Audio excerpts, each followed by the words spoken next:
اعوذ باللہ من الشیطان الرجیم بسم اللہ الرحمن الرحیم والذی جاء بالصدق وصدق به اولئک هم المتقون صدق اللہ العظیم صدق رسول النبی کریم۔ آج کل ایک فتنے نے پھر سر اٹھایا ہے۔ حضرت سیدنا صدیق اکبر رضی اللہ عنہ بلا فصل خلیفہ نہیں ہے۔ وہ طبقہ، وہ فتنہ پھر اس بات کو اپنی من گھڑت کہانیوں کے ساتھ مارکیٹ میں لانا چاہتا ہے کہ جو قرآن اور حدیث سے یہ بات ثابت نہیں ہوتی کہ حضرت سیدنا صدیق اکبر رضی اللہ عنہ بلا فصل خلیفہ ہیں۔ یہ من گھڑت فتنہ ہے اور اس فتنے نے ہر دور میں سر اٹھایا ہے۔ اس فتنے نے ہر دور میں اپنے آپ کو فساد کے لیے مارکیٹ میں پیش کیا ہے، لیکن علماء اہل سنت، اہل ایمان لوگوں نے ہر دور میں اس فتنے کا سر اچھلا ہے، اور یہ فتنہ دوسروں کے نام سے، کسی صحابی کے نام سے، کبھی کسی کے نام سے اس فتنے کو مارکیٹ میں پھیلاتا ہے۔ اور جن صحابہ کی بھی بات کرتے ہیں وہ تمام صحابہ کرام ہمارے لیے رتبے کے قابل ہیں، ان سب کے ناموں پر ہماری جان قربان۔ حضور علیہ الصلوۃ والسلام کے تمام صحابہ قابل تعریف، قابل عزت، قابل احترام ہیں۔ اللہ تبارک و تعالیٰ نے انبیاء علیہ السلام کی جماعت کو دنیا میں سب سے اعلیٰ رتبہ عطا فرمایا۔ اللہ تبارک و تعالیٰ نے اپنے بعد کسی کو عزت و مرتبہ دیا تو وہ انبیاء علیہ السلام کی ذات مبارکہ ہے۔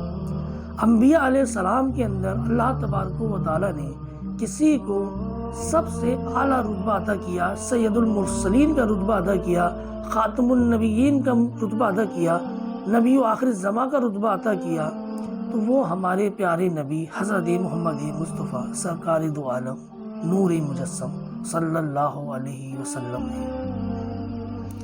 اللہ تبارک و تعالیٰ نے انبیاء کے بعد اگر کسی کو رتبہ عطا کیا تو وہ نبی کریم صلی اللہ علیہ وآلہ وسلم کے صحابہ کرام ہیں۔ یہ وہ جماعت ہے جسے اللہ تبارک و تعالیٰ نے انبیاء علیہ السلام کے بعد سب سے بڑا رتبہ عطا کیا۔ سب سے بڑا رتبہ اگر انبیاء کرام کے بعد کسی کا ہے تو وہ صحابہ کرام کا ہے، اور اس پہ اجماع امت بھی ہے قرآن و حدیث سے، قرآن و حدیث سے تو ثابت ہے یہ مسئلہ۔ ساتھ میں اس پہ تمام اہل ایمان اس بات پر متفق ہیں کہ اگر انبیاء کے بعد کوئی درجہ رکھتا ہے تو وہ نبی کریم صلی اللہ علیہ وسلم کے صحابی ہیں۔ آپ کے سامنے میں نے آیت مبارکہ تلاوت کی تھی، والذی جاء بالصدق، یعنی وہ جو صداقت لے کر آئے۔ یہاں تک کہ جو مراد ہے اللہ تبارک و تعالیٰ کی، اللہ تعالیٰ نے جو یہ آیت مبارکہ بیان کی ہے، اس کا آدھا حصہ آقا علیہ الصلوۃ والسلام کی شان مبارک میں، اور اس آیت کی تفسیر بیان کرنے والا کوئی اور نہیں، حضرت علی مرتضیٰ رضی اللہ عنہ بذات خود اس آیت مبارکہ کی روایت بیان کرتے ہیں، اس کی تفصیل بیان کرتے ہیں۔ آپ کے حضرت علی رضی اللہ عنہ کے الفاظ بیان کر رہا ہوں کہ والذی جاء بالصدق سے مراد آقا علیہ الصلوۃ والسلام کی ذات مبارکہ ہے، وہ جو صداقت لے کر آئے۔ تو صداقت لے کے کون آیا؟ نبی کریم صلی اللہ علیہ وسلم۔ اللہ تبارک تعالیٰ اس آیت کے اگلے حصے میں فرماتا ہے وَصَدَّقَ بِهِ، اور جس نے تصدیق کی۔ حضرت علی رضی اللہ عنہ فرماتے ہیں اس حصے سے مراد اللہ تبارک و تعالیٰ نے یہاں پر جو مخاطب کیا ہے، جو یہاں پر شان بیان کی ہے، وہ حضرتنا سیدنا صدیق اکبر رضی اللہ عنہ کی ذات مبارک ہے، یعنی حضرت ابو بکر کی ذات کو اللہ تبارک و تعالیٰ نے یہاں ذکر کیا۔ اس آیت کی اگلے حصے میں اللہ تبارک و تعالیٰ فرماتا ہے ہوم المتقون، اولئک ہوم المتقون، یہی لوگ پرہیزگار ہیں۔ بات دو اشخاص کی ہو رہی ہے، ایک ذات مصطفیٰ صلی اللہ علیہ وسلم کی بات ہو رہی ہے، دوسری سیدنا صدیق اکبر رضی اللہ عنہ کی بات ہو رہی ہے، اور اللہ تبارک و تعالیٰ ارشاد فرما رہا اولئک هم المتقون، یہی لوگ پرہیزگار ہیں، یعنی یہی لوگ جنتی ہیں، یہی لوگ اہل ایمان میں سے ہیں۔ اب آپ کہیں کہ جی تصدیق سے کیا مراد ہے کہ بھئی نبی کریم صلی اللہ علیہ وسلم صداقت لے کر آئے، تصدیق سے کیا مراد ہے؟ جب میرے اور آپ کے نبی نے رسالت کا اعلان کیا، نبوت کا اعلان کیا، دعوت تبلیغ کی جب آپ نے شروع کی، لوگ مسلمان ہوئے، کئی لوگ مسلمان ہوئے، لیکن لوگوں نے آپ سے نشانیاں مانگیں۔ کوئی راہب تھا، اس نے کتابوں میں جو نشانیاں پڑھی ہوئی تھیں ان نشانیوں کو چیک کیا۔ کسی کو یہ پتا تھا کہ مہر نبوت ہوتی ہے پشت پہ، اس نے مہر نبوت چیک کی۔ کسی نے آپ سے معجزہ طلب کیا، کسی نے آپ سے اس نے مہر نبوت چیک کی۔ کسی نے آپ سے معجزہ طلب کیا، کسی نے آپ سے کسی قسم کے کلام کرنے کی درخواست کی۔ لوگوں نے معجزہ طلب کرنے کے بعد، اس معجزے کو دیکھنے کے بعد فیصلہ کیا ایمان لانے کا۔ کل کائنات میں حضرت سیدنا صدیق اکبر رضی اللہ عنہ کی ذات تھی جس نے نہ کوئی دلیل مانگی، نہ کوئی کسی معجزے کا انتظار کیا، نہ کوئی سوال کیا آپ سے۔ آپ نے جیسے ہی نبوت کا اعلان کیا، حضرت سیدنا صدیق اکبر نے فوراً آپ پہ ایمان لائے، فوراً دین اسلام کو قبول کیا۔ یعنی جو اعلان آقا علیہ السلام نے کیا دین اسلام کا، آپ نے جو اعلان کیا کہ میں اللہ نے مجھے مبعوث فرمایا ہے، میں نبی ہوں، آخری نبی ہوں، اور میں تمہارے لیے دین لے کر آیا ہوں، اس بات کی تصدیق حضرت سیدنا صدیق اکبر رضی اللہ عنہ نے کی۔ اس لیے اللہ تبارک و تعالیٰ نے یہاں بیان فرمایا۔ دوسری تصدیق، جب آقا علیہ السلام شب معراج کا جو واقعہ ہے، آپ معراج پہ گئے، آپ واپس آئے، یہ سب سے بڑا معجزہ میرے آقا و مولا کا، تو کسی شخص نے بنا دلیل کے اس بات کو تسلیم کیا۔ وہ کون سا شخص تھا، وہ کون سی ہستی تھی جس نے سب سے پہلے آپ کی اس بات کی بنا سنے، بنا جانے، بنا کوئی سوال کیے فوراً شب معراج کی تصدیق کری؟ حضرت سیدنا صدیق اکبر رضی اللہ عنہ۔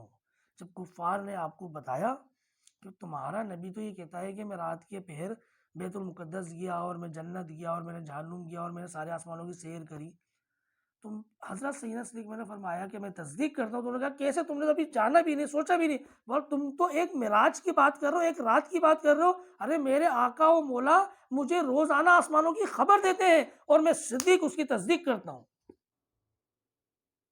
کیا کہا کہ میرے آقا و مولا مجھے روزانہ آسمانوں کی خبر دیتے ہیں اور میں صدیق اس کی تصدیق کرتا ہوں۔ ثابت ہو گیا قرآن سے، اللہ تبارک و تعالیٰ خود فرما رہا ہے وَصَدَّقَ بِهِ، اور جس نے تصدیق کی۔ اب بات یہ اٹھتی ہے، سوال یہ اٹھتا ہے کہ بھائی یہ شان صدیق جو ہے وہ کیوں ہے، حضرت سیدنا صدیق اکبر کو یہ شان کیوں دی گئی؟ اس کی بھی ایک وجہ ہے۔ انسان کسی سے محبت کرتا ہے، محبت کا دعویٰ کرتا ہے نا، تو اس کو ثابت بھی کرنا پڑتا ہے کہ میں آپ سے محبت کرتا ہوں، وقتاً فوقتاً اس کو اپنی چیزوں کو بتانا پڑتا ہے۔ گھر بار لٹانے کی باری آئی، سب سے آگے صدیق اکبر۔ ہجرت میں گھر بار چھوڑنے کی باری آئی، سب سے پہلے صدیق اکبر۔ مال و دولت دینے کی باری آئی، سب سے پہلے صدیق اکبر۔ مسجد نبوی کی جگہ اس کو ثابت بھی کرنا پڑتا ہے کہ میں آپ سے محبت کرتا ہوں، وقتاً فوقتاً اس کو اپنی چیزوں کو بتانا پڑتا ہے۔ گھر بار لٹانے کی باری آئی، سب سے آگے صدیق اکبر۔ ہجرت میں گھر بار چھوڑنے کی باری آئی، سب سے پہلے صدیق اکبر۔ مال و دولت دینے کی باری آئی، سب سے پہلے صدیق اکبر۔ مسجد نبوی کی جگہ خریدنے کی بات آئی، سب سے پہلے صدیق اکبر۔ غار سور میں سانپ سے ڈسنے کی بات آئی، سب سے پہلے صدیق اکبر۔ جنگ بدر میں جان لٹانے کی بات آئی، سب سے پہلے صدیق اکبر۔ غلاموں کو آزاد کرانے کی بات آئی، سب سے پہلے صدیق اکبر۔ تو صدیق اکبر رضی اللہ عنہ نے آقا علیہ السلام کا کسی بھی دور میں ساتھ نہیں چھوڑا، ایک لمحے کے لیے بھی نہیں چھوڑا۔ اور آقا علیہ السلام جو سوچتے تھے وہ سیدنا صدیق اکبر رضی اللہ عنہ بتا دیا کرتے تھے۔ جب آپ نبی کریم صلی اللہ علیہ وسلم نکلے مدینہ منورہ سے کہ ہم عمرہ کرنے جا رہے ہیں، اور راستے میں کفار سے معاہدہ ہو گیا، آپ نے واپسی کی بات کری کہ ہم واپس جا رہے ہیں، حضرت عمر فاروق رضی اللہ عنہ بہت اس بات پہ ان کو افسوس ہوا کہ ہم تو گھر سے نکلے تھے عمرہ کرنے کے لیے، کعبے جانے کے لیے۔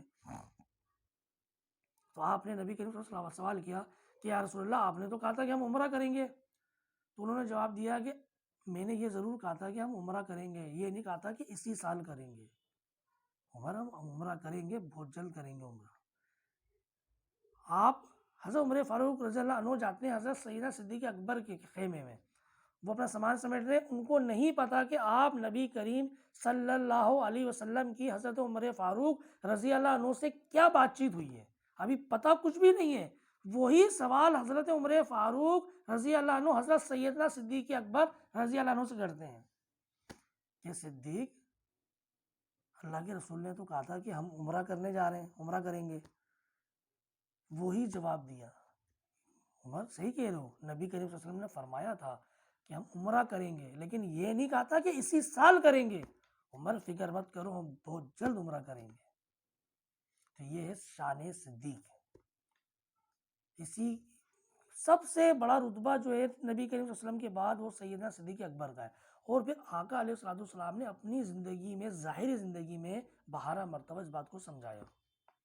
جب امامت کی بات آئی تو آقا علیہ الصلوۃ والسلام نے سیدنا صدیق اکبر کو بلایا، صدیق اکبر نماز پڑھائیں گے، اپنی موجودگی میں آپ سے نماز پڑھوائی۔ آپ نے فرمایا کہ کسی ماں نے کوئی ایسا لال نہیں جانا جو صدیق اکبر سے آگے نکل سکے۔ آپ نے فرمایا کہ عمر کی ساری نیکیاں ایک طرف اور ابو بکر کی